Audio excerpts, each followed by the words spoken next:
नमस्कार, मैं हूं सुरभि ठाकुर और आप देखना शुरू कर चुके हैं ब्रह्मास्त्र। इस वक्त हमारे साथ जुड़ रही हैं प्रीति पांडे जी। ये बड़े ही मुखर तरीके से सोशल एंड नेशनल इशू पर अपनी बात को बेबाकी से रखती हैं और अपने तर्कों से ये किसी को भी चुप करा देती है। इनका परिचय मैं आपको इतना ज़्यादा नहीं दूंगी क्योंकि आप में से सब इनको देखता है कि किस तरह से ये बड़े बेबाक अंदाज में लोगों का मुंह बंद कराती हैं अपने तर्कों से। तो आइए इनसे जानते हैं कि दिल्ली का जो कुछ माहौल है, 26 जनवरी को जो कुछ हुआ और कल इजरायली दूतावास के पास जो बॉम्ब ब्लास्ट हुआ, इस पूरे सिनारियो को किस नज़रिए से देखती है। बताइए ma'am. Thank you so much Surabhi, मेरा इतना परिचय देने के लिए। But I am just a normal civilian of this country.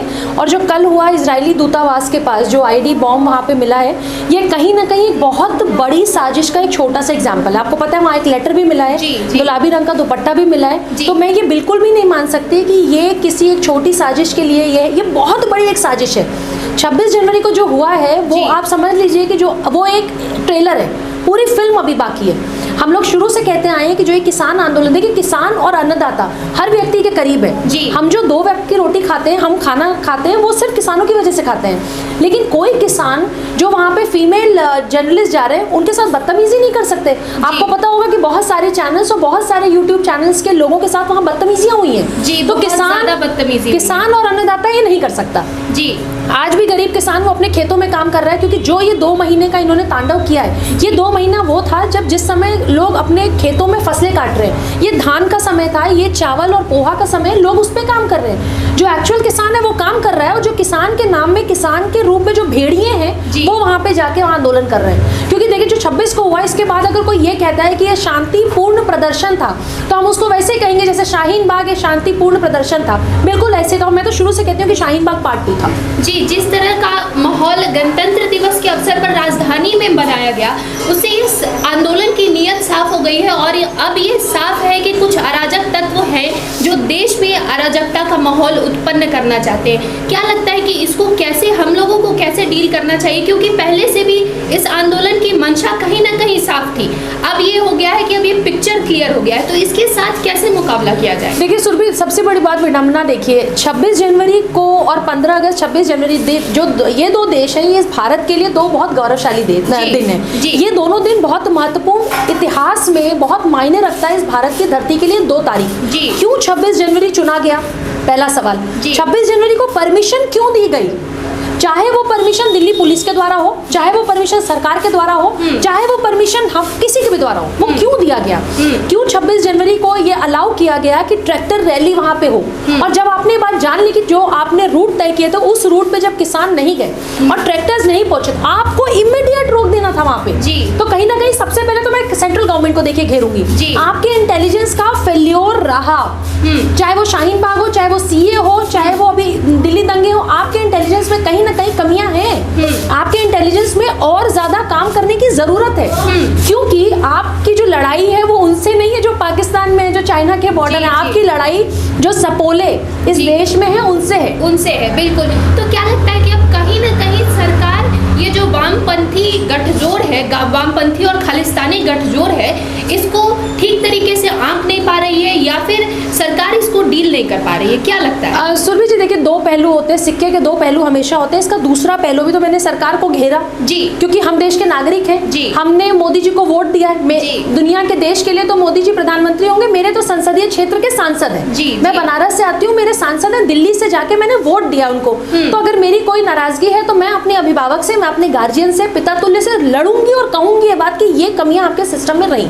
लेकिन दूसरी चीज ये है कि मुझे दूसरा पहलू अगर मैं देखूं, अगर सरकार को घेरने के बाद, तो दूसरा पहलू ये है कि अगर ये 26 जनवरी को जो हुआ, अब जितने सपोले वो अपने बिल से बाहर निकलेंगे, वो सारे लोग डफली लेके, जो पिछले 2 महीनों से स्वरा भास्कर जैसे लोग, बॉलीवुड के वो सारे लोग जिनको बिगहा नहीं पता, बिस्वा नहीं पता, एकड़ नहीं पता, जिनको ये नहीं पता कि धान कब होता है और गेहूं कब होता है, वो भी किसान बन गए। योगेंद्र यादव जी, आप अभी भी जगह पहुंच जाते हैं। जेएनयू में भी आपको मिले, वो सीए के टाइम पे भी मिले, स्वरा भास्कर सीए में भी मिलती है, जेएनयू में भी मिलते हैं और यहाँ पे भी मिलती है। पहले तो देश में जितने सपोले ऐसे हैं, जो राजनेता ऐसे हैं जो अभी कल से भी आग में घी डालने का काम कर रहे हैं, उनके ऊपर भी एफआईआर होनी चाहिए। वो किसान नेताओं पे भी होना चाहिए जो ये कहते थे, जो राकेश टिकैत हैं, जिनको हम राकेश डकैत कहते हैं, जो ये कहते थे कि लठ और लाठी लेके आना। एक इनके और किसान नेता है जिन्होंने कहा कि पुलिस की बैरिकेडिंग तोड़ देना पुलिस की बैरिकेडिंग। कल जो एक एसएचओ है अलीपुर के, उनके ऊपर तलवार लहरा दी गई, उनके हाथ पे चोट आई, वो आईसीयू में है। तो अगर जो लोग ये कह रहे हैं कि शांतिपूर्ण अगर प्रदर्शन था, सुरभि जी, तो मुझे बताइए कि कुल्हाड़ी वहां क्या कर रही थी, फरसा वहां क्या कर रहा था, तलवार वहां क्या कर रहा था, डंडे वहां क्या कर रहे हैं, असलाहा वहां क्या कर रहे हैं। अरे आप वहां पे पूरी तरीके से क्या खालिस्तान के समर्थन में गए। आप सारे तरफ देखिए, आप सिर्फ कनाडा की जब हम बात करते हैं बार बार कि कनाडा में ये हो रहा है, कनाडा से उसको समर्थन मिल रहा है, नहीं। मेरे फोन पे दूसरी कंट्रीज के एनआरआईज ने अमेरिका से, यूके से, अलग अलग जगहों से वीडियो भेजी है जिसमें ये दिखा रहे हैं कि बहुत ढेर सारे जो है लोग खड़े हैं और भारत का जो हमारा झंडा है, तिरंगा है, वो पैरों के नीचे रखा हुआ है और जय खालिस्तान, जय खालिस्तान, खालिस्तान जिंदाबाद के नारे लगा। ਉਹੀ ਝੰਡਾ ਜਿੱਥੇ ਤੁਹਾਡੀਆਂ ਮਾਵਾਂ ਭੈਣਾਂ ਸਾਡੀਆਂ ਬੀਬੀਆਂ ਦਾ ਰੇਪ ਹੋਇਆ, ਇਹ ਉਹੀ ਝੰਡਾ ਜਿਹਦੇ ਥੱਲੇ ਮੇਰੇ ਲੱਖਾਂ ਨੌਜਵਾਨ ਸ਼ਹੀਦ ਹੋਏ ਨੇ। ਇਹ ਉਹੀ ਝੰਡਾ ਜਿਹੜਾ 1984 ਵੇਲੇ ਦਰਬਾਰ ਸਾਹਿਬ ਉੱਤੇ ਟੈਂਕ ਚਾਣ ਤੋਂ ਬਾਅਦ ਸਾਡੇ ਅਕਾਲ ਤਖਤ ਦੇ ਮਲਬੇ ਉੱਤੇ ਗੱਡਿਆ ਗਿਆ ਸੀ। ਜਿਹੜਾ ਦੁਨੀਆ ਦੇ ਵਿੱਚ ਅਸਲੀ ਸਿੱਖ ਬੈਠਾ ਉਹਦਾ ਨਾਤਾ ਇਸ ਝੰਡੇ ਨਾਲ ਉਸੇ ਦਿਨ ਹੀ ਮੁੱਕ ਗਿਆ ਸੀ। ਅਸੀਂ ਰੈਫਰੈਂਡਮ ਲੈ ਕੇ, ਜਿਹੜਾ ਰੈਫਰੈਂਡਮ ਦਾ ਇਲੈਕਸ਼ਨ ਲੈ ਕੇ ਨਵੰਬਰ ਮਹੀਨੇ ਚ ਆ ਰਹੇ ਹਾਂ, ਅਸੀਂ ਵਾਅਦਾ ਕਰਦੇ ਹਾਂ ਸਿੱਖਾਂ ਨਾਲ कि साडा कौम सारी साथ दे रही है, तुहाडा मान नहीं टुटन देंगे। रेफरेंडम दीयां वोटां करा के खालिस्तान की प्राप्ति, आजाद पंजाब की प्राप्ति करा के दसांगे। इस झंडे की अहमियत साडे लई ढेर ते पै टुकड़े तो ना कदे वाधू सी ते ना किते वाधू रहेगी। सो मैं अपने सारे वीरां नूं बेनती करदा कि जिथे भी कोई मेरा वीर आ, उहनूं इस झंडे की उन्नी रिस्पैक्ट करनी चाहिए जिन्नी असीं पैरां विच सट के कर रहे हैं। मैं लूवांगा झंडा, मैं फूकांगा झंडा, मैं सिखपुर जस्टिस वालों झंडा फूक के दुनिया के कोने विच बसदे सिखां नूं दसना चाहुंदा कि यह ओही पापी झंडा सी जिहने साडे ते रज के अत्याचार कीते। आओ सिंघो रेफरेंडम का साथ दईए, इन्हां झंडियां नूं लूईए, अपना खालसाई झंडा सारी दुनिया उत्ते चलाईए। वाहिगुरू जी का खालसा, वाहिगुरू जी की फतेह। खालिस्तान जिंदाबाद, खालिस्तान जिंदाबाद, खालिस्तान खालिस्तान खालिस्तान जिंदाबाद, रेफरेंडम 2020 जिंदाबाद, पंजाब रेफरेंडम 2020 जिंदाबाद, खालिस्तान जिंदाबाद, दिल्ली बनेगा खालिस्तान, दिल्ली बनेगा खालिस्तान, दिल्ली बनेगा खालिस्तान, दिल्ली बनेगा खालिस्तान, खालिस्तान जिंदाबाद, खालिस्तान जिंदाबाद।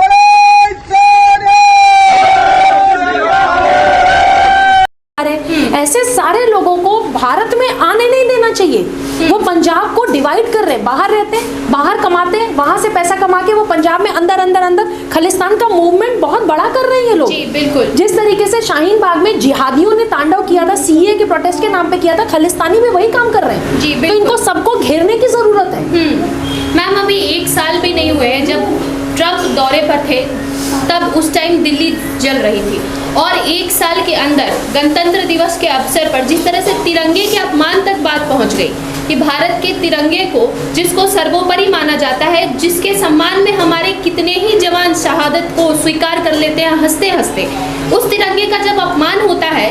और ये आंदोलन शुरू हुआ था किसानों के नाम पर, लेकिन अब जब इस आंदोलन की नीयत साफ है कि ये खालिस्तानी मानसिकता को बढ़ावा देने वाली आंदोलन है, तो फिर इस आंदोलन को हिंदुस्तान क्यों सहे? नहीं, बिल्कुल नहीं सहेगा। हमारे जैसा युवा, आप जैसा युवा, जो राष्ट्रवादी युवा है, जो देश के लिए जीता और मरता, वो क्यों सहेगा? जी। हमारी आर्मी फोर्सेज, रोज, जल, थल, वायु सेना, पैरामिलिट्री फोर्सेज, दिल्ली पुलिस शहीद हो और हम उनके आगे कैंडल रखें और शत नमन लिखते जाएं, वो नहीं होगा। अब अगर इस तरह के लोग हैं जो एक्सपोज होने चाहिए, और अभी भी वो बेशर्म नेता, जब हम टीवी डिबेट्स में जाते हैं और हम उनसे सुनते हैं, वो उनको अभी भी एक पार्टी का झंडा उनके लिए इतना बड़ा है, उनकी दुकानें इतनी बड़ी हैं, जो एक्टिविस्ट हैं, सोशल एक्टिविस्ट हैं, बहुत सारे सोशल एक्टिविस्ट अपना एनजीओ चला रहे हैं, बाहर से फंड्स आ रहे हैं, फॉरेन फंड आ रहे हैं, वो सारे नेता जो यहाँ पे बैठे हैं, लेकिन सत्ता में वापसी के लिए ये तांडव में किस तरीके से शरीक है, ये भी देखने की जरूरत है। लोग ट्विटर लिख रहे हैं, किसान को शांतिपूर्ण आंदोलन बोल रहे हैं। पहले तो अब ये कहते थे किसानों का आंदोलन है, किसानों का आंदोलन है। जब 26 जनवरी को ये हुआ तो हम इनसे पूछ रहे हैं कि जिसने वो किया ये किसान थे? तो आप कह रहे हैं नहीं जी, वो किसान नहीं थे, वो तो खुरापाती तत्व थे जो इसमें घुस गए थे। यही बात तो हम लोग इतने दिन से कह रहे हैं कि आपके इस आंदोलन में सिर्फ किसान नहीं है, किसान तो 5% है, 95% तो खुरापाती तत्व है। तो आप अपनी बात पे रहो। हो कि यार किसान आंदोलन है, अगर ये किसान आंदोलन है तो जिसने वो झंडा फहराया और तिरंगे का अपमान किया वो भी किसान है।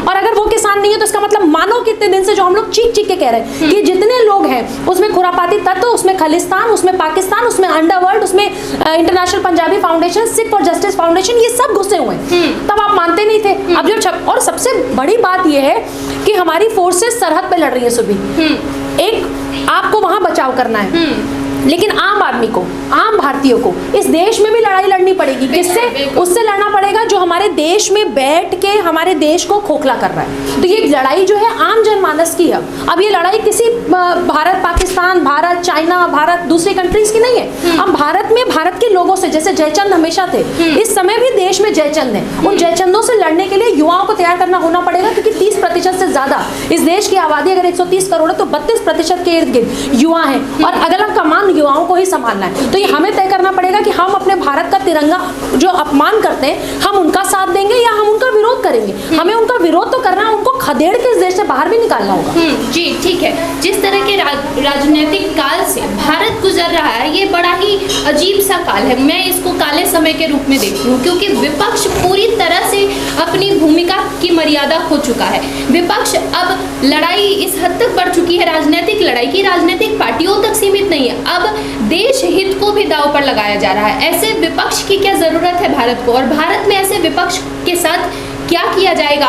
भारत का युवा ऐसे विपक्ष को क्या जवाब देना चाहिए? देखिए, मैंने आपसे कहा जो 26 जनवरी को हुआ उसके बाद बहुत सारे नेता, जैसे उदित राज जी गए थे वहां पे, जी। प्रियंका जी बार बार ट्वीट करती हैं, राहुल गांधी शांतिपूर्ण आंदोलन लिखते हैं, CPI CPM लाल सलाम, जिहादियों को सपोर्ट करने वाली बहुत सारी पार्टीज इस कंट्री में, वो सारे लोग इस बात को रफा दफा करने के अलावा, किसानों को समझाने के अलावा आग में घी डालने का काम कर रहे हैं। कितने लोग 26 जनवरी के बाद, मुझे ऐसा लगा था कि 26 जनवरी को जो हुआ, जब तिरंगा हमारा फेंका गया तो आंखों में आंसू थे सबके। जी बिल्कुल। तकलीफ थी, गुस्सा थी। मैं NRIs फोरम पे काम करती हूँ, कोई ऐसी कंट्री नहीं जहाँ से NRIs ने कहा कि मैम हम जिस कंट्री में रहते हैं, मुझे मेलबर्न से एक युवा ने मैसेज किया कि मैम लोग यहाँ पूछ रहे हैं तुम्हारे भारत में क्या हो रहा है, आप मुझे बताइए कि वो युवा जो जर्मनी में बैठा है, जो लंदन में बैठा है, जो अमेरिका में, वो वहाँ क्या जवाब देगा कि क्या तांडव हो रहा है तुम्हारे देश में 26 जनवरी को। लेकिन वो सारे नेता इतने तेजी से एक्सपोज हो रहे हैं सुरभि, ये सबके सब एक्सपोज होंगे और देश का युवा इनको जवाब देने के लिए खड़ा है। ये एक्सपोज हो चुके हैं, ये बेनकाब हो चुके हैं, ये आने वाले समय में सत्ता में आ ही नहीं सकते।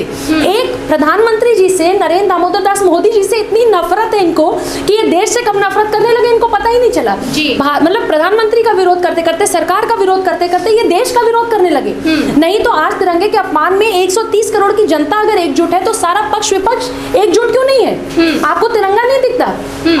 अब तो सिर्फ यही बचा है कि लाल किले पे पाकिस्तान का अगर झंडा लगा देंगे, इसके बावजूद लोग कहेंगे ना तो क्या हो गया, कोई बड़ी बात है। अभी भी लोग यही कह रहे हैं, तो क्या हो गया अगर तिरंगे का अपमान हो? कुछ बेशर्म तो ऐसे भी है, तो वो हम नहीं होने देंगे। क्या ये एक ट्रेंड सेट करने की कोशिश की जा रही है कि किसी भी बात पर 20,000 30,000 लोग सड़कों पर उतर जाएंगे, जैसा कि पिछले कुछ सालों से हो रहा है भारत में, और जो भी मनमानी होगी वो करेंगे? और आप हिंदुओं का एग्जाम्पल क्यों नहीं लेते? संभावित बातें ये कर रहे हैं, वो कश्मीरी हिंदुओं के साथ हो चुका है, लेकिन उन्होंने तो तलवार नहीं उठाई, उन्होंने तो भगवान नहीं लहराया लाल किले पे। तो ये कैसा ट्रेंड सेट करने का? बिल्कुल सही कह रही हैं आप। पिछले 1 साल से अगर आप देखिए, शाहीन बाग हुआ, CA हुआ, पालघर हुआ, जमातियों का केस हुआ, लगातार कुछ ना कुछ इस कंट्री में हो रहा है। कभी युवा आ जाते हैं सड़क पे, कभी बुर्के वाली महिलाएं आ जाती हैं, कभी स्टूडेंट आ जाते हैं, कभी JNU में कुछ होता है, कभी जामिया में कुछ होता है। आप ये सोचिए कि लगातार ये जो लोग कर रहे हैं, वो कहीं ना कहीं सरकार को एक चीज एक ठाननी होगी। सरकार को एक चीज बिल्कुल तय करना पड़ेगा कि अब, क्योंकि देखिए अब यूनिफॉर्म सिविल कोड इस देश की जरूरत है। एक देश एक कानून। आप अगर इस देश में रहते हो तो यहीं के कानून को आप मानेंगे। एक देश एक कानून। अभी यूनिफॉर्म सिविल कोड के साथ पॉपुलेशन कंट्रोल बिल, बहुत चांसेस है कि ये भी आए। तो अगर इस तरह के बिल आएंगे तो इसका मतलब फिर से ये अब बिल की जो तैयारी है संसद में होगी, लेकिन वो पास संसद में नहीं होगा, सड़कों पे होगा।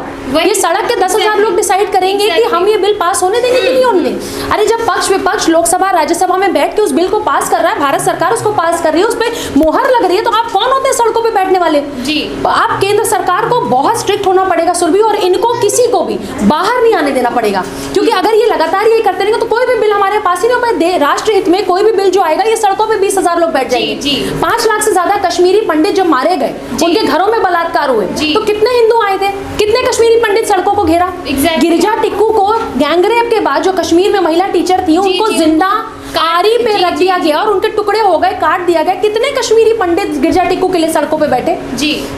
अगर हम लोगों ने इतने दिनों तक देश को, सरकार को, संविधान को, कानून को हाथ में नहीं लिया, ये बहुत अच्छी बात है। मैं अभी भी ये बात कहूंगी, हिंदुओं के लिए भी बात कहूंगी कि देश है, संविधान है, कानून है, कोर्ट है, आपको कुछ भी हाथ में लेने की जरूरत नहीं है। लेकिन ऐसे खुरापाती तत्वों का विरोध करने की जरूरत है। कई बार जो चुप्पी होती है वो कमजोरी मानी जाती है, तो आप कमजोर साबित मत होइए, इनका विरोध करिए। पहली बात तो ऐसे नेताओं के ऊपर एफआईआर हो, सबसे पहले ऐसे नेताओं के ऊपर एफआईआर हो जो बाहर की फंडिंग लेके, कभी पाकिस्तान की फंडिंग लेके, कभी आईएसआई, कभी लाल सलाम वालों की, कभी चाइना की, ये सीपीआई, सीपीएम, बड़े बड़े नेता, सबकी जांच होनी चाहिए। और सरकार में भी अगर ऐसे नेता बैठे हैं तो उनकी भी जांच होनी चाहिए। जैसे सुब्रमण्यम स्वामी ने एक ट्वीट किया जिसमें उन्होंने ये कहा कि पीएमओ के अंदर भी कुछ लोग हो सकते हैं। मैं तो कह रही हूँ कि ऊपर से लेके नीचे तक जो भी देशद्रोही है सबको फांसी पे चढ़ा दो। बात मत करो, समय वेस्ट मत करो, सबको फांसी पे चढ़ाओ। देश आज के हमें कभी कभी बहुत दुख होता है कि 1947 की लड़ाई में हम नहीं थे। आज देख के लगता है कि शायद हम नहीं, उस समय नहीं थे। आज युवाओं का समय है कि आप आज अपनी भागीदारी निभाइए और युवाओं को आगे आना पड़ेगा, देश की सुरक्षा के लिए आना पड़ेगा। जी बहुत बहुत धन्यवाद। इस वक्त आप सुन रहे थे प्रीति पांडे जी को और आपने इनकी राय सुनी कि देशद्रोह के साथ कोई भी और इंसाफ नहीं हो सकता, उनको फांसी पर चढ़ाओ और तिरंगे का अपमान अब नहीं सहेगा हिंदुस्तान। जुड़े रहे हमारे साथ, धन्यवाद।